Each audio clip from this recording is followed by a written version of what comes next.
Halo teman-teman, Assalamualaikum warahmatullahi wabarakatuh. Alhamdulillah, kita bertemu lagi di channel Kabar Politik dalam keadaan sehat walafiat. Ya, walaupun saya sedikit masih mampet hidungnya, tidak ada masalah ya.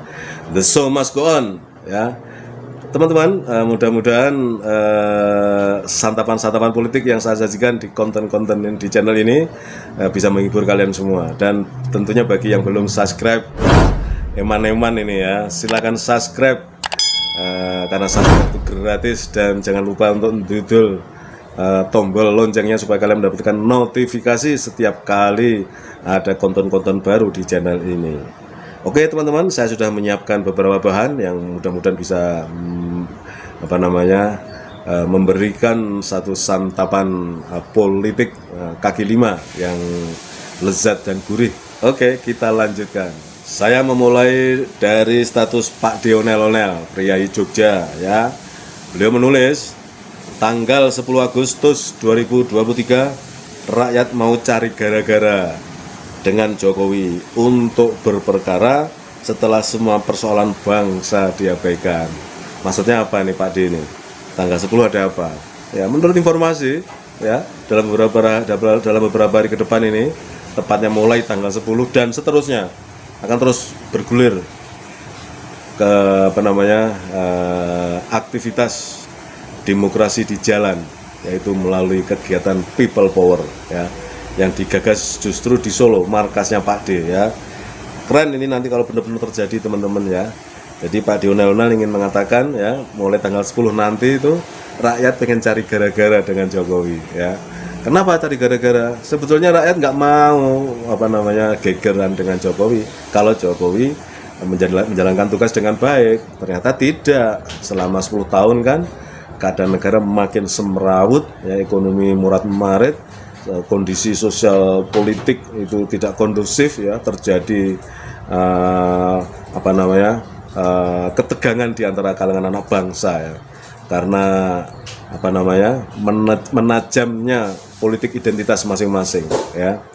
Jadi tanggal 10 kita lihat aja nanti apakah sinyal yang disampaikan oleh Pak Onel-Onel ini menjadi kenyataan atau tidak. Berikutnya ya, dari Novalando ya, yang membuat caption angka-angka yang membuat mereka susah tidur ya. Di bawahnya itu ada hasil polling ya, ini polling ya, yang sifatnya itu lebih real ya daripada yang melalui lembaga survei. Kalau survei itu tahapannya banyak dan sudah banyak dilakukan rekayasa di awal ya. Tapi kalau polling itu seketika oleh Reborn TV, ayo kubu sebelah, siapa yang berani polling lagi. Kalau RMI yang polling gak seru, tembus 95%. Ini polling Tribun News ya. Ini polling Tribun News. Tribun News itu seperti yang saya sampaikan kemarin, sebetulnya dia grup Kompas ini.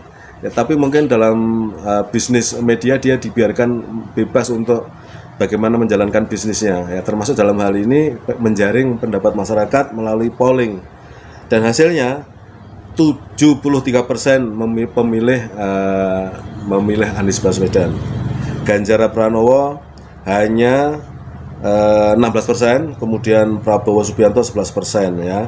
Sumber Tribun News periode 14 Juli 2003. Dalam polling Capres 2024 yang diadakan oleh Tribun News, Anies Baswedan berada pada posisi teratas dengan 73% suara, Ganjar 16%, Prabowo 11%. Nah ini yang dibilang oleh Novalando, yang angka-angka yang membuat mereka ya, artinya Pak D dan kawan-kawan para pendukungnya susah tidur. Nah, berikutnya masih dari Novalando ya, yang menyebutkan tentang hasil polling ya, dengan 73.000 voters ya, samplingnya itu 73.000 voters ya, pemilih. Angka-angka yang membuat mereka susah tidur karena sederet kejahatan-kejahatan kelas berat yang dilakukannya selama ini selalu menghantui pikiran. Itulah kenapa undang-undang ditabrak, konstitusi dilabrak dengan cawe-cawe yang norak. Ya ini dari Tribun Pontianak ya. Ini kan ini jaringan media ya, Tribun di berbagai provinsi ada Tribun ya. Ini dari Tribun Pontianak yang mengadakan polling ya, di mana kemudian hasilnya 69% pemilih memilih Anies Baswedan, Prabowo Subianto 15%, Ganjar Pranowo 16%. Ya, ini yang menyelenggarakan Tribun ya, bukan LSI, bukan Saiful Mujani, bukan Burhanuddin Muhtadi yang berbayar semua itu ya. Jadi ini yang membuat gengnya Pak D itu ketar-ketir, was-was ya. Ya, nanti hanya kecurangan yang bisa mengalahkan Anies Baswedan seperti kejadian 2014 dan 2019 ya.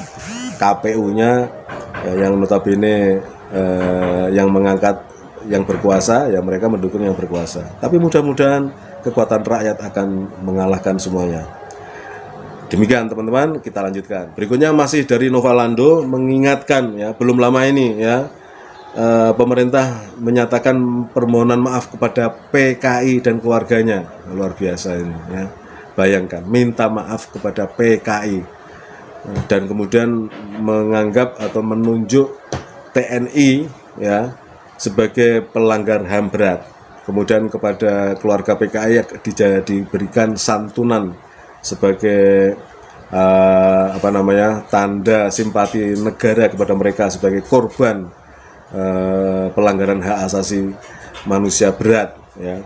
Novalando mengatakan yang meminta maaf kepada PKI adalah pengkhianat negara. Tiba masanya wajib dihukum berat. Ini sebuah harapan. Tentu hanya bisa terjadi kalau terjadi perubahan rezim. Semoga saja. Berikutnya sedikit rileks karena statusnya yang mengandung kelucuan, walaupun kelucuan politik dari Pak Dionel ya.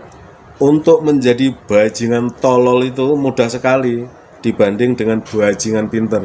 Ini yang lagi viral sekarang ya, dimana Profesor Rocky Gerung, Bang Rocky Gerung diadukan oleh para buzzer dan cebong-cebong ke Barreskrim ya.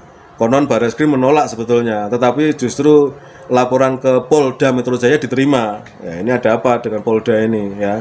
Masa Barreskrim di tingkat Mabes Polri menolak, tapi Poldanya menerima? Ya nggak tahu lah teman-teman. Tapi ini memang sekarang lagi rame ya, dan semua para pendukung akal sehat berharap mudah-mudahan Bang Rocky Gerung tidak terjadi apa-apa, dan memang kita nggak perlu khawatir dengan Rocky Gerung karena dia punya akal sehat ya. Dia tenang saja walaupun ada ancaman untuk memidanakan dia, tapi dia dengan tenang akan menghadapinya ya. Ini dari Pak Dionel ya, untuk menjadi bajingan tolol itu, karena perkataan Rocky Gerung itu mengatakan bahwa Mukidi itu bajingan tolol. Untuk menjadi bajingan tolol itu mudah sekali dibanding dengan bajingan pinter. Berikutnya dari Dame Bischoff. Ini Mbak Damayanti, ini orang Jogja, kemudian menikah dapat orang Belanda ya, dengan nama belakang Bischoff. Akhirnya dia pakai nama suaminya untuk nama akun ya, Dame Bischoff, Damayanti Bischoff. Wah, gagal deh anggaran proyek 5T. Padahal waktu itu Somse sombong sekali banget bilang kalau JIS tidak layak di mata FIFA. Ini masih kaitannya dengan JIS teman-teman ya, Jakarta International Stadium yang kemarin diobok-obok ya oleh rezim, dikatakan tidak sesuai dengan standar FIFA. Tapi setelah FIFA datang, ternyata FIFA memuji JIS bagus banget ya. Erick Thohir malu. FIFA hanya cek rumput, kamar mandi, sampai gerbang, itu saja. Karena yang lain udah standar FIFA. Stadion sehebat semegah itu kok dibilang nggak standar FIFA ya.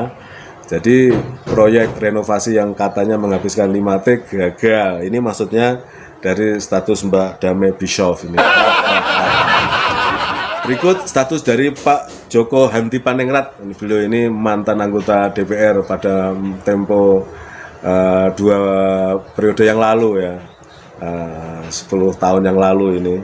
Sekarang menjadi pengusaha bakso ya, Joko Hantipaningrat. Statusnya beliau inspiring semuanya. Beliau menulis Rocky itu, maksudnya Rocky Gerung, Rocky itu ventilasi bagi jiwa banyak orang. Artinya ya ventilasi itu ya kayak jendela itu, membuat sejuk ruangan. Yang sumpek ya, juga yang takut. Dia bisa salah, tentu saja manusia semua bisa salah.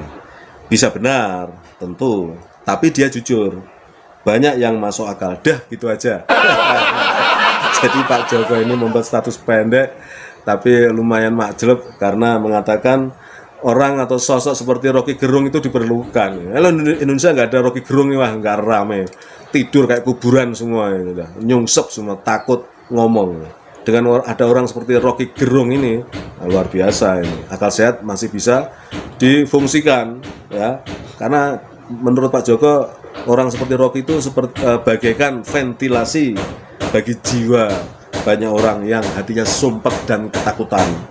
Mendengar ocehan Rocky Gerung itu jadi plong gitu ya. Karena mewakili aspirasi mereka sebenarnya. Berikut dari Wan Al Ibrahim Stan Salara. Luhut, maksudnya Opung ya, LBP, ternyata gak sakti-sakti amat. 38 DPD Dewan Perwakilan Daerah Golkar mempertahankan Erlangga, tolak Munaslup. Ya kemarin yang ditulis oleh Bang Radar Tribaskoro. Jadi Opung ini untuk merebut posisi Ketua Umum Golkar akan mengadakan Munaslup yang nggak masuk akal karena sudah tinggal hitungan bulan menuju ke Pilpres. Pasti tujuannya dikatakan Bang Radar nyopet partai, ya kan? Tapi ternyata 38 DPD, jadi 38 provinsi ini menolak dan mereka mempertahankan Pak Erlangga Hartarto ini sebagai Ketua Umum. Luhut mana berani main-main di Golkar karena kader-kader Golkar tahu kartunya. Dulu Luhut juga pernah masuk Golkar. Orang kikir, pelit ya, seperti Luhut nggak bakalan bisa kuasai Golkar. Mau cari pakai Muldoko, bisa habis dia. Di Golkar butuh dana besar untuk jadi ketua, bukan besar omong doang.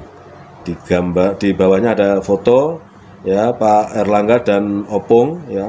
Luhut ternyata gak sakti-sakti amat.